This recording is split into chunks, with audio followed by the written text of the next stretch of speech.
দেশে ভয়াবহ রকমের অর্থনৈতিক বিপর্যয় আসছে ফুড ক্রাইসিস কিংবা দুর্ভিক্ষর মতো একটা বিষয় সামনে চলে আসছে আমাদের দেশে।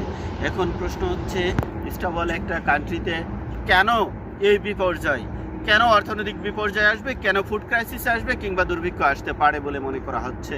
এর অন্যতম কারণ হচ্ছে ফুয়েল নাই মেন কারেন্ট নাই, ইলেকট্রিসিটি নাই মিন উৎপাদন নাই মিন এ দেশের সব কিছুর চাকা স্থবির হয়ে যাওয়া, অর্থনৈতিক চাকা স্থবির হয়ে যাওয়া। এখন আমাদের দেশে যেহেতু এখন কারেন্টের ইলেকট্রিসিটি নাই, যেহেতু ইলেকট্রিসিটি টাইমলি একটা লম্বা সময় থাকছে না, শিল্প প্রতিষ্ঠানে যোগান দিতে পারছে না, ইলেকট্রিসিটি নাই বলেই সারা দেশের যে শিল্প কারখানা আছে তার উৎপাদন বন্ধ বলে বিদেশিরা নতুন করে ইনভেস্ট করতে সাহস পাচ্ছে না, নতুন ইনভেস্ট নাই, এবং যে শিল্প কারখানা আছে সেখানেও বিদেশিরা অর্ডার দিতে ভয় পাচ্ছে, কেননা টাইমলি আমরা সাপ্লাই দিতে পারবো কিনা এই ভয়ে তারা এই শিল্প কারখানার অর্ডারগুলো চলে যাচ্ছে ইন্ডিয়া, শ্রীলঙ্কা কিংবা ভিয়েতনামের মতো পার্শ্ববর্তী আমাদের প্রতিদ্বন্দ্বী দেশগুলোতে। যেহেতু আমাদের প্রতিদ্বন্দ্বী দেশগুলোতে অর্ডারগুলো চলে যাচ্ছে, সেহেতু আমাদের অর্থনৈতিক বিপর্যয় বড় আকারের পড়তে যাচ্ছি। এটা তো গেল আন্তর্জাতিক। এবার আসুন অভ্যন্তরীণ বিষয়ে যখন ফুয়েল নাই তখন কৃষকরা সেচ দিতে পারছে না, অর্থাৎ আমাদের দেশে প্রায় 15 লক্ষ সেচ পাম্প আছে, সেই 15 লক্ষ সেচ পাম্পগুলো যখন একটা বড় অংশ বন্ধ থাকছে, তারা ফুয়েল পাচ্ছে না, তারা ইলেকট্রিসিটি নাই, ডিজেল নাই, কোনোভাবেই তারা কোনো দিক দিয়েই তারা সেচ দিতে পারছে না। আমরা জানি যে সেচ ছাড়া কৃষি খাতের উৎপাদন বড় ধরনের ব্যাহত হচ্ছে। শুধু উৎপাদন ব্যাহত হচ্ছে না, এই ইলেকট্রিসিটি নাই বলে সার কারখানা উৎপাদন বন্ধ হয়ে গেছে। 5টা সার কারখানা 4টেই বন্ধ হয়ে গেছে, আর একটা মাত্র সার কারখানা চলছে। অর্থাৎ আমরা বিদেশি সারের উপরে নির্ভরশীল হয়ে যাচ্ছি।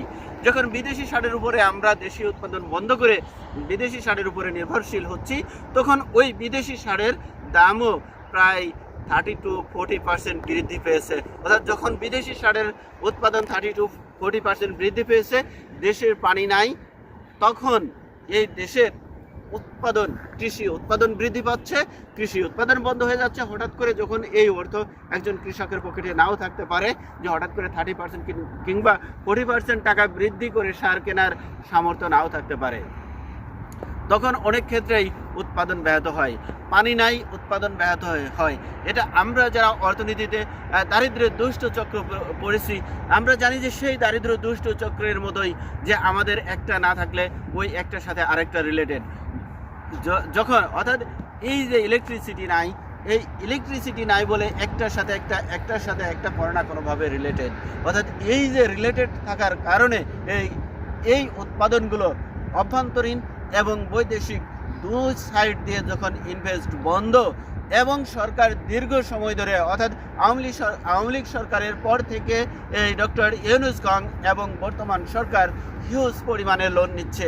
দেখা যায় যে টোটাল হিসাব করলে ওই দিন থেকে, অর্থাৎ আওয়ামী লীগ সরকারের যে 5 আগস্ট পতন হয়েছিল সেই দিন থেকে আজকে পর্যন্ত প্রতিদিন 1000 কোটি টাকার বেশি লোন নিয়েছে সরকার।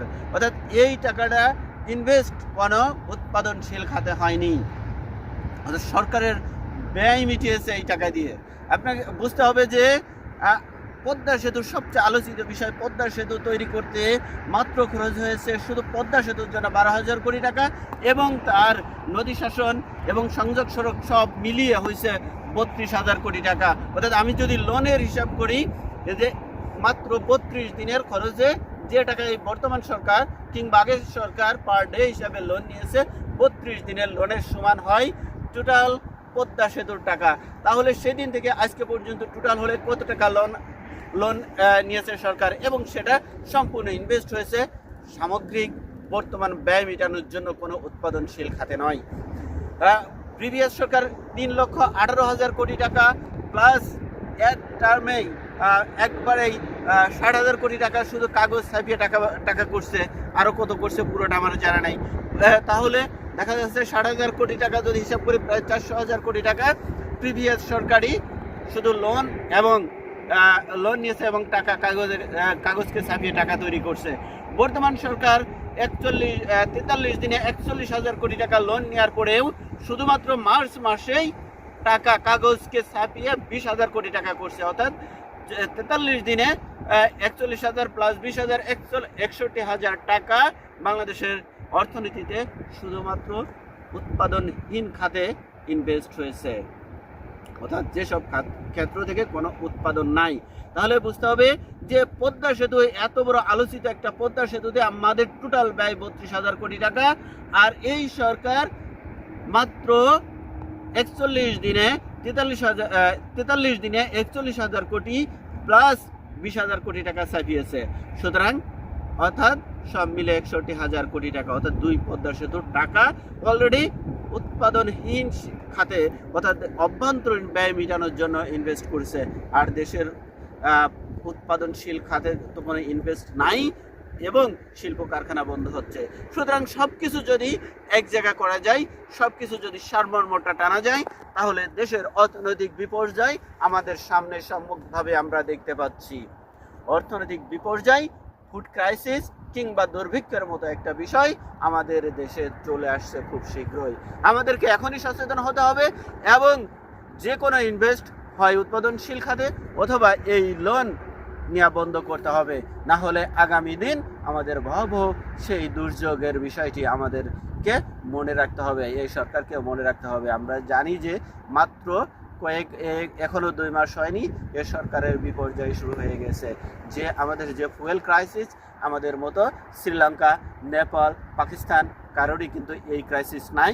কোনো দেশে রাস্তায় রাস্তায় এভাবে দিনের পর দিন কেউই রাস্তায় কারোর ফুয়েলের জন্য রাস্তায় কোনো জনগণ নাই, যেটা আমাদের দেশে থালাবাটি নিয়ে বসে আছে, কম্বল নিয়ে শুয়ে আছে এই শুধুমাত্র একটু ফুয়েলের জন্য। সুতরাং শুধুমাত্র যদি আমরা বলি যে ইসের যুদ্ধে মানে আমেরিকা কিংবা ইরান যুদ্ধের কারণে আমরা তেল পাচ্ছি না, এই জন্য এই সংকট মোটেও তা হতে পারে না। কেননা টোটাল প্রয়োজনের 20% আমরা ওখান থেকে এই ফুয়েল পাই বা তেল পাই, বাকিটা আমরা আদার্স জায়গা থেকেই আমরা পেয়ে থাকি। সুতরাং 20% ক্রাইসিস নয়, পুরো দেশে এই সরকার তারা নিজেদের মতো করে ক্রাইসিস তৈরি করে এই সরকারের যারা এই বিএনপির যারা লোকজন আছে তারাই এই ক্রাইসিসটা তৈরি করছে, সবচেয়ে বড় জায়গাটা হলো সেখানে। সুতরাং আমাদেরকে উচিত হবে, এই সরকারের উচিত হবে তাদেরকে অবশ্যই এই বিষয়গুলো লক্ষ্য রাখা এবং অন্য অন্য দেশ যেমন শ্রীলঙ্কা, নেপাল, পাকিস্তানের মতো কান্ট্রি যদি তারা তাদের দেশকে যদি সুন্দরভাবে সারভাইভ করতে পারে, সুন্দরভাবে টেকনিক্যালি হ্যান্ডেল করতে পারে, আমরা কেন পারছি না? এই দায়ভার এই সরকারের কাঁধেই যায়। যা হোক ভাই, অন্য